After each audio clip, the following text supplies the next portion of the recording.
Story of St. Nicholas by Mildred Luckhardt, Chapter 4, Thaddeus's Misfortune. Nicholas stepped out into the sunny morning and glanced down at the bay. A gentle breeze puffed the sails as sailors hoisted them for the springtime sailings. He hoped Thaddeus's ship was making good headway at sea. Thinking of the ship and tossing and catching his coin in the air, he swung along downhill toward the marketplace. First, he stopped at the busy inn. He went to the room where the agent for the caravan was and explained about the money. The agent, an Arabian, was making a note of it when a terrible noise shattered the air.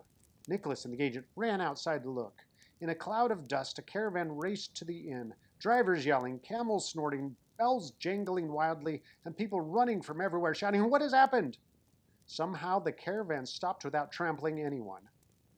And above the hubbub of jostling people, Nick heard a camel driver cry, "Pirates! Thaddeus' ship! They've captured it!"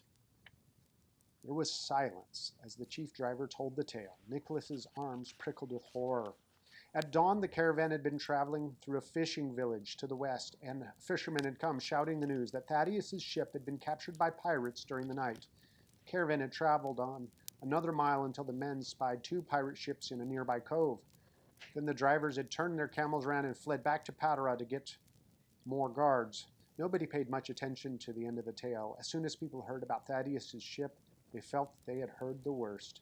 "He's ruined," women wailed. "Our good nobleman and his wife, what will become of their poor little daughters?" Nicholas stood still. This was a terrible misfortune for Thaddeus. Then Nick remembered the seamen and the ship's captain.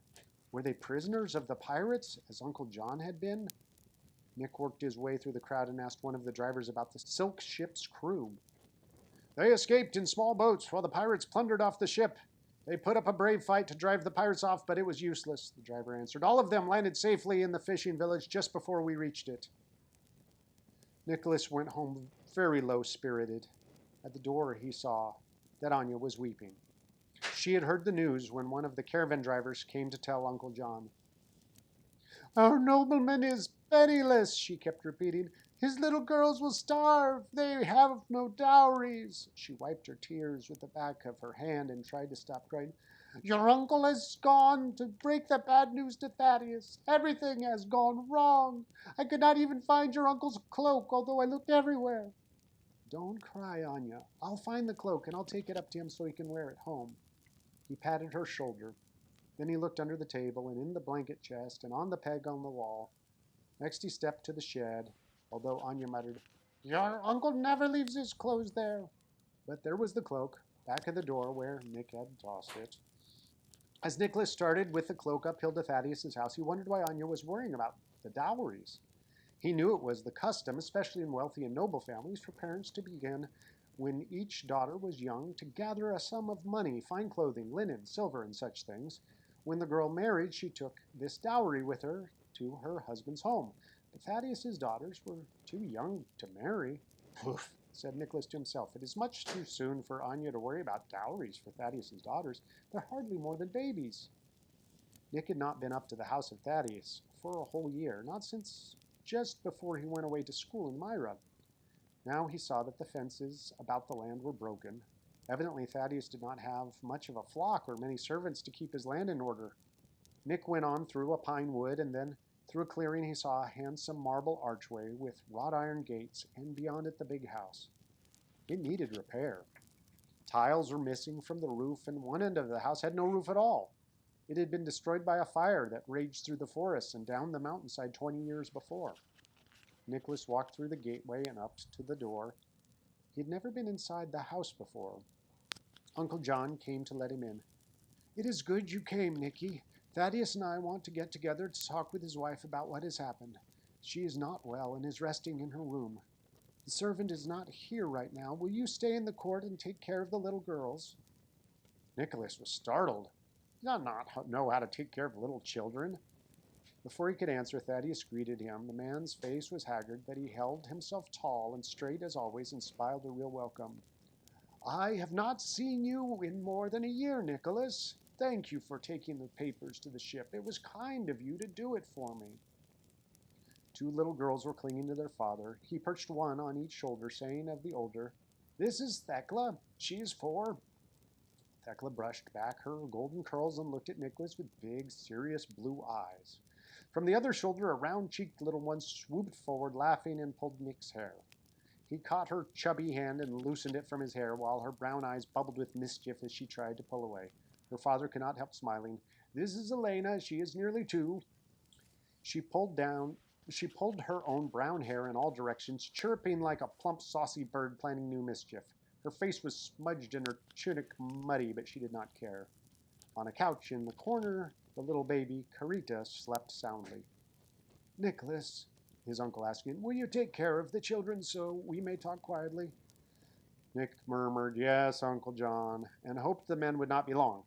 As soon as they left, Elena cried, and Thecla stood sadly by the baby's bed. Nicholas realized that if the 2 older girls awakened the baby, he'd have 3 children on his hands. What could he do to make them happy? He tried making faces. Elena howled. He stood on his head. That made things worse. Then he remembered how Uncle John had played horse with him when he was small, so he crawled on the floor saying, "I'm a horse. Do you want to ride?" The little girls came at once. Thecla helped Elena on and held her while Nick crawled up and down the court. He could see that originally the mosaics on this floor had been beautiful, but now they were broken, and in several places tiles were lost. The floor was bare except for one large and very handsome rug. Anya had told Nicholas about this rug. It was one of the finest in the region. All of the others in the house had been sold. "Please, may I ride now?" Thecla spoke gently to her little sister. Soon Thecla was riding while Elena trotted along, swatting Nicholas to make him go faster. They rode and rode, taking turns, until Elena grew weary and whimpered. Nicholas looked for their toys, but found none. Elena whimpered longer and louder. What should he do? He saw a chunk of pine wood by the hearth, and that gave him an idea. "Thecla," he said, "if you will sit here, I will make each of you a toy horse."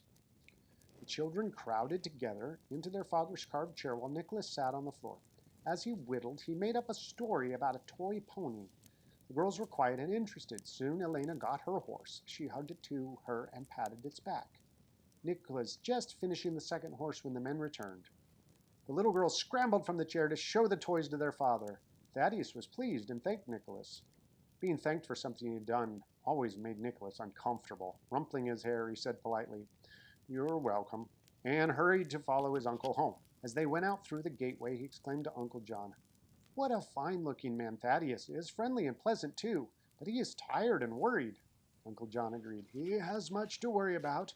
He's deeply in debt because of his silk ship, and he is so proud and honest he vows he will pay every bit he owes, and nobody will suffer because of his losses."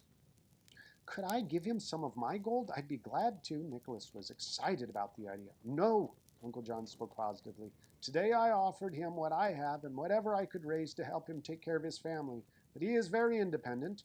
He was grateful but would not accept such help. He declares he will find some way to earn money to repay every debt and provide for his family as well." Nicholas stopped short in the road. He insisted that he had more money than he needed. "We must persuade him to take some." Uncle John shook his head. "I'm glad you want to share your good fortune, Nicky, but do not even try to give any of your gold to Thaddeus. He would refuse." They walked the rough downhill road in silence. Nicky kicked a pebble. If only he could think of some way to help Thaddeus. "There goes the Spanish ship toward the harbor mouth," Uncle John exclaimed. "The weather has settled. This breeze is right for a good start." Lifting aside a pine branch that brushed his face, Nicholas asked, "Uncle John, do you think Pedro will tell the others the story of the 3 kings?" "He will, Nick." And as they drew nearer home, Uncle John added, "And those he tells will tell others. That is the way the word spreads."